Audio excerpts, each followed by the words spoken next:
Good morning everyone. कल तक हम लोगों ने सेक्सुअल रिप्रोडक्शन और सेक्सुअल रिप्रोडक्शन के बारे में सब कुछ पढ़ लिया था जितना हो सकता था। अब नेक्स्ट टॉपिक जो है हमारा फर्टिलाइजेशन है सेक्सुअल रिप्रोडक्शन के अंदर में ही।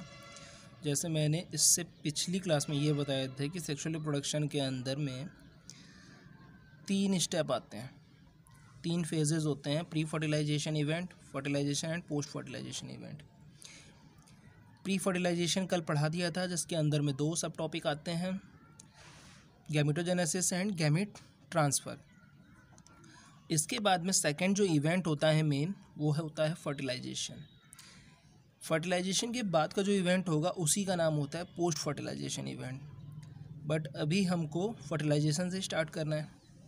तो फर्टिलाइजेशन का जो दूसरा नाम जैसे आप बोल सकते हो, इसका सिनगेमी होता है। ध्यान से देखें, सिनगेमी अगर कोई पूछे कि सिनगेमी क्या होता है, what is the syngamy, then that is the another name of the fertilization. Syngamy यानी कि उसमें वो एक दूसरे में मिक्स हो जाते हैं 2 अलग अलग गैमीट्स। क्लियर हो गया यहाँ तक?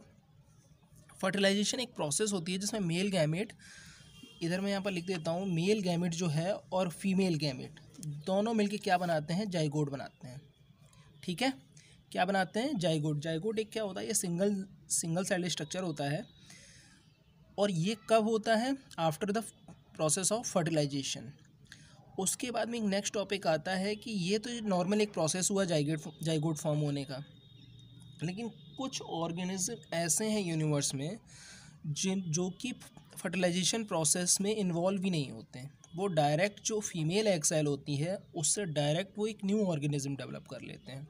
Then that process is called parthenogenesis and the meaning of that, without fertilization formation of any new organism from female egg cell, that is called a parthenogenesis। इसके एग्जांपल है, जैसे लिजर्ड में होता है ये, छिपकली में, कुछ टर्की जो बर्ड्स होती हैं उनमें होता है, ये माइग्रेटरी बर्ड्स होती हैं।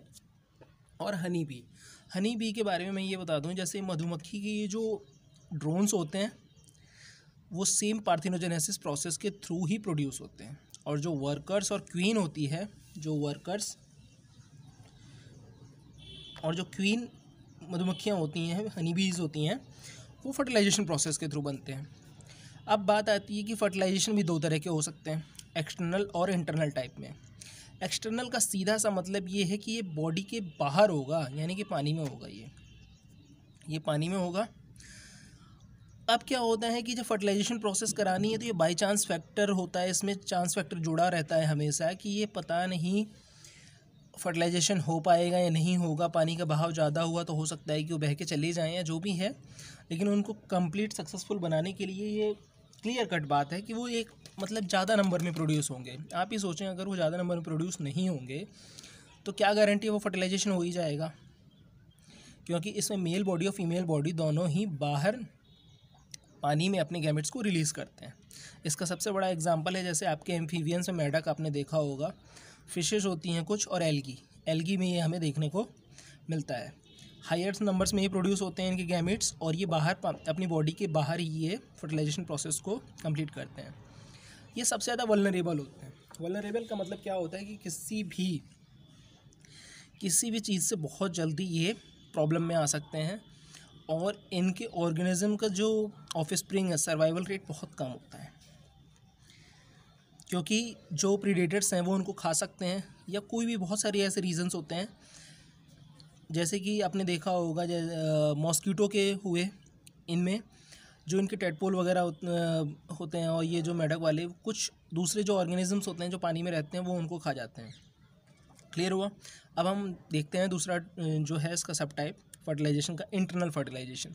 इंटरनल टाइप का फर्टिलाइजेशन का सीधा सा मतलब ये है कि ये ह्यूमन है, किसी भी ऑर्गेनिज्म की जो फीमेल बॉडी है ना उसके अंदर में होगा। ह्यूमन के केस में तो होता ही है, मैं और दूसरे ऑर्गेनिज्म के बारे में बता रहा हूँ। जैसे इसके एग्जांपल्स हैं फंगाई, रेप्टाइल्स आप जानते होंगे, जो कि क्रीपिंग वाले जो एनिमल्स होते हैं, ऑर्गेनिज्म होते हैं, रेंगने वाले, बर्ड्स यानी चिड़िया वगैरह, मैमल्स में ह्यूमंस आई गए, और higher organism of the plants जैसे ब्रायोफाइट हो गए, टेरिडोफाइट, जिम्नो और एंजियोस्पर्म। क्लियर हो गया यहाँ तक? अब बात ये है कि जब ये फीमेल बॉडी में अंदर ही ये फर्टिलाइज हो रहे हैं इसमें क्या ज़रूरत है ज़्यादा नंबर प्रोड्यूस करने की, तो इसमें फ़ीमेल के नंबर्स तो कम होते हैं, मेल के नंबर्स ज़्यादा हो सकते हैं बिकॉज ऑफ द पॉलिनेशन और some several factors, but female जो गैमेट है वो कम नंबर में प्रोड्यूस होते हैं in comparison to external fertilization. Parental care better मिलती है इनको in comparison to external fertilization. Better मिलने के मेरा उससे ये मतलब है कि बेटर मिलने से इनके जो ऑर्गेनिज्म का सर्वाइवल रेट है वो ज़्यादा होता है in comparison to external fertilization वाले ऑर्गेनिज्म से। अब नेक्स्ट है हमारा, यहाँ पर ये ख़त्म हो गया फर्टिलाइजेशन, अब आता है post fertilization event. Post fertilization, इसमें नाम से ही पता होगा, आपको पता चल गया होगा, जैसे सेक्सुअल रिप्रोडक्शन है, कहीं पर प्री फर्टिलाइजेशन यूज़ हो रहा है, कहीं पर फर्टिलाइजेशन और पोस्ट फर्टिलाइजेशन। प्री फर्टिलाइजेशन मतलब फर्टिलाइजेशन से पहले का प्रोसेस, फिर पोस्ट फर्टिलाइजेशन मतलब कि फर्टिलाइजेशन के बाद का प्रोसेस। तो पोस्ट फर्टिलाइजेशन इवेंट यानी कि फर्टिलाइजेशन होने के बाद क्या क्या चीज़ें होती हैं वो हम यहाँ पर देखेंगे अभी।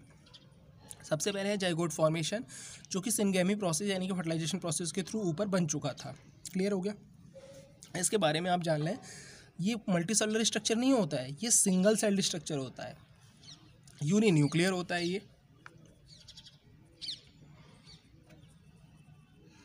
यूनिन्यूक्लियर होता है। वो न्यूक्लियर इसलिए होता है कि जो मेल गैमेट का न्यूक्लियस है, फीमेल गैमेट का जो न्यूक्लियस है, दोनों का मिक्सअप हो जाता है। उसके बाद जो बचा हुआ जो साइटोप्लाज्म है वो भी मिक्सअप हो जाता है। तो इसके चलते इसमें क्या होता है, ये यूनिन्यूक्लियर एक बड़ा न्यूक्लियस बना लेते हैं ये लोग, सिंगल सेल्ड स्ट्रक्चर बनता है ये। अब बात ये आती है कि जो जाइगोट है ना, वो ऑर्गेनिज्म में किस तरह से डेवलप होगा, उसके जो ऑर्गेनिज्म है उसके लाइफ पैटर्न पर डिपेंड करता है। जैसे कुछ ऑर्गेनिज्म 11th की क्लास में हमने पढ़ा था, लाइफ साइकिल पैटर्न होते हैं। जैसे कुछ ऑर्गेनिज्म का लाइफ साइकिल पैटर्न होता है हैप्लॉन्टिक, किसी का डिप्लॉन्टिक होता है, किसी का हैप्लॉन्टिक डिप्लॉन्टिक लाइफ साइकिल होता है, यानी कि मिक्सड अप होता है। हैप्लॉन्टिक लाइफ साइकिल के बारे में बता दूं, हैप्लॉन्टिक में क्या होगा कि उसकी पूरी की पूरी जो लाइफ साइकिल है ना, पूरे में एन कंडीशन होती है, यानी हैप्लॉइड कंडीशन होती है, खाली जाइगोट के टाइम पर 2n होती है। ये पूरी की पूरी आप देखें, मेजर पोर्शन इसमें हैप्लॉइड कंडीशन, इसलिए इसे हैप्लॉन्टिक लाइफ साइकिल बोलते हैं। डिप्लॉन्टिक में क्या होगा, इसमें मेजर जो पोर्शन होगा, मेजर पोर्शन वो 2n होगा, यानी कि डिप्लॉइड कंडीशन होगी। तो यहाँ पर क्या होता है कि जो जाइगोट है, जाइगोट से बनने के बाद जो स्पोर फॉर्म होंगे वो गैमेटोफाइट बनाते हैं और वो हैप्लॉइड कंडीशन में रहते हैं। गैमेटोफाइट और स्पोरोफाइट आप 11th में पढ़ के आ चुके हैं, क्योंकि मैं 12th का बता रहा हूँ ये।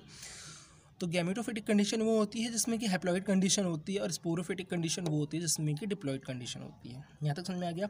अब हैप्लॉन्टिक डिप्लॉन्टिक लाइफ साइकिल में क्या होता है, इसमें कंप्लीटली तो हाफ नहीं होता, लेकिन अप्रॉक्स हाफ होता है। 2n और n कंडीशन दोनों का मिक्स पैटर्न होता है। तो इसमें कुछ टाइम गैमेटोफिटिक कंडीशन रहती है आधे टाइम, और आधे टाइम स्पोरोफिटिक कंडीशन रहती है। गैमेटोफिटिक में क्या होता है कि जो गैमेट्स फॉर्म होते हैं उससे वो माइटोसिस प्रोसेस के थ्रू गैमेट फॉर्म कर लेते हैं, और फिर वो गैमेट फिर क्या करते हैं, स्पोर्स बनाते हैं, स्पोर।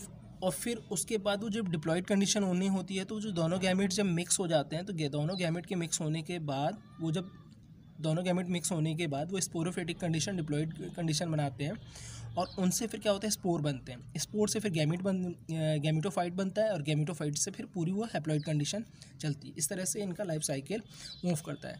तो जाइगोट का डेवलपमेंट इन चीज़ों पर भी डिपेंड करता है। अब दूसरी चीज़ क्या आती है इसमें, जैसे पोस्ट फर्टिलाइजेशन इवेंट में हमने 2 स्टेप पढ़े थे, एक तो जाइगोट फॉर्मेशन था, और दूसरा क्या था दूसरा था उसमें एम्ब्रियोजेनेसिस। क्लियर हो गया?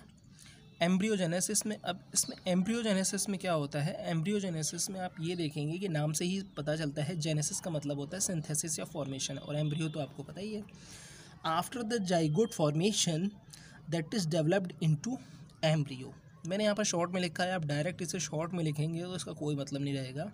अभी मैं बोल रहा हूँ समझ में आ जाएगा, हो सकता है बाद में भूल जाए, इसलिए आपको you have to write your own notes by own. ठीक है, आपको खुद से अपने नोट बनाने चाहिए। ये बस आप यहाँ पर समझने की कोशिश करें।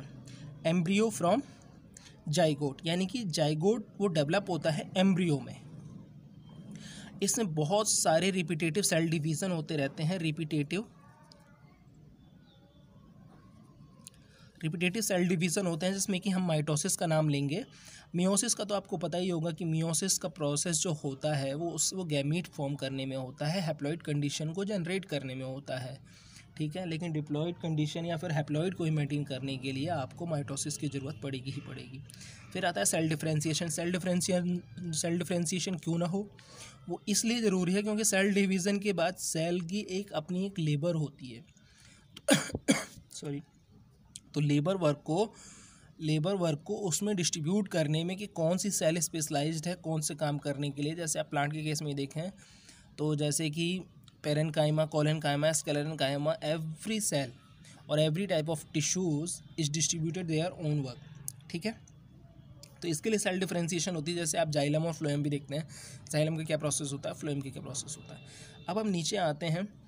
अब जो एम्ब्रियो जो डेवलप हो रहा है, तो वो एम्ब्रियो डेवलप होने के टाइम पर उसमें जो जाइगोट एम्ब्रियो में जो कन्वर्ट हो रहा है उससे किस तरह का ऑर्गेनिज्म बनेगा और उससे क्या प्रोड्यूस होगा। तो उसमें दो कंडीशन आती हैं, ओवीपेरस और विवीपेरस कंडीशन। ओवीपेरस कंडीशन क्या होती है, ओवीपेरस में कि जो जाइगोट डेवलप होगा एम्ब्रियो में, किस तरह के एम्ब्रियो में डेवलप होगा। तो ओवीपेरस का मतलब होता है ये एग को लेइंग करने वाले, यानी कि ये एग प्रोड्यूस करने वाले, अंडे देने वाले ऑर्गेनिज्म होते हैं। और दूसरे कौन से होते हैं, विवीपेरस। विवीपेरस का मतलब होता है ये बेबी प्रोड्यूस करने वाले होते हैं। क्लियर हो गया। ये किस में होता है ओवीपेरस। इसके एग्जांपल देखें आप, रेप्टाइल्स, बर्ड्स। रेप्टाइल बर्ड्स में क्या, जैसे कि आप ये देखें सांप वाप में या चिड़िया में, इनमें क्या होता है कि ये अंडे देते हैं तो इनके जो अंडे होते हैं ना उसके बाहर एक कैल्शियम की एक कोटिंग होती है, जैसे आप कैल्केरियस सेल बोल सकते हैं।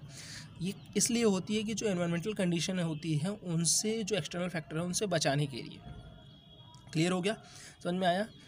तो ओवीपेरस जो अंडे देने वाले ऑर्गेनिज्म होते हैं, इनके बाहर ये इसलिए होती है क्योंकि यहाँ पर लो केयर होती है, वो ऑर्गेनिज्म के अंदर में वो उसको डेवलप नहीं कर सकते।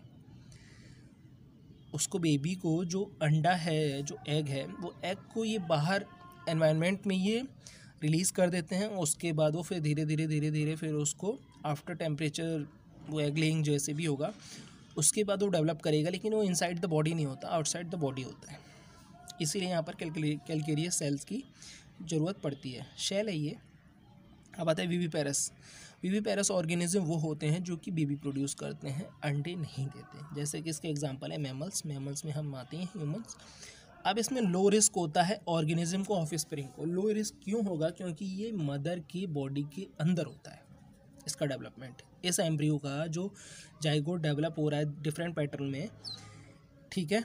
तो ये जो एम्ब्रियो बनेगा इसकी ग्रोथ होने के लिए इसके चांसेस ज़्यादा इसलिए रहते हैं क्योंकि ये इनसाइड द बॉडी है। इसके लिए लोअर रिस्क वाला वर्ड हम यूज़ करेंगे क्योंकि यहाँ पर पेरेंटल केयर ज़्यादा है। किस केस में, विवीपेरस कंडीशन में। अब आता है नेक्स्ट हमारा कि कुछ जो बेसिक चीज़ें हमें जो समझ में आनी चाहिए कि आफ्टर फर्टिलाइजेशन क्या क्या चीज़ें हम देखने को मिलती हैं हमें। जाइगोट से एम्ब्रियो बनता है और ओव्यूल से सीड बनता है। अब ओव्यूल्स क्या होता है, आपको मैं रिकॉल करवा दूं। जो ओवरी होता है,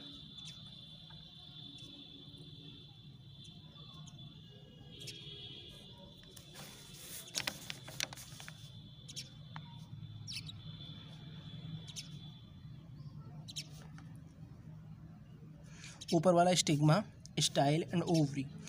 ओवरी के अंदर में एक स्ट्रक्चर होता है जिससे आप क्या बोलते हैं, ओव्यूल।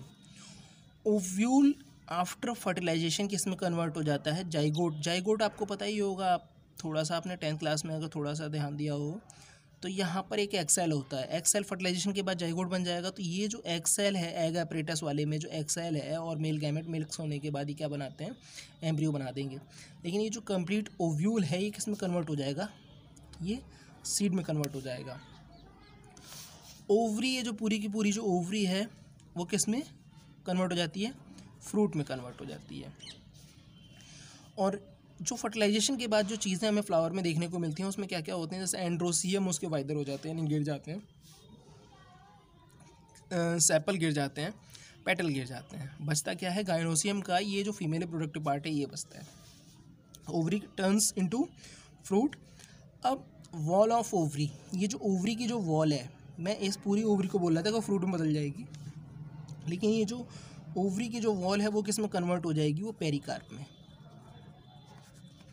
पेरिकार्प होता है, पेरिकार्प का मतलब क्या होता है, ये सब फलवित्ती भी बोलते हैं। पेरिकार्प का मतलब क्या होता है, ये फ्रूट्स की लेयर बनाते हैं, ठीक है, क्योंकि ये ओव्यूल को कवर कर रखते हैं। इसके 3 पार्ट होते हैं, एपिकार्प, मीजोकार्प एंड एंडोकार्प। इस तरह से यहाँ पर आपको ये समझ में आ गया होगा कि पूरा एक बार फिर से ऊपर से दिखा देता हूँ। आज हमने क्लास यहाँ से स्टार्ट करी थी फर्टिलाइजेशन में हमने जो चीज़ समझी थी, उसके बाद में फिर हमने देखा है post fertilization event. Post fertilization event में जाइगोट फॉर्मेशन और फिर एम्ब्रियोजेनेसिस। फिर इसको कंप्लीट करते हुए फिर हम यहाँ पर पूरा ये चैप्टर दी एंड कर रहे हैं और यहाँ पर ये चैप्टर दी एंड होता है। Thank you.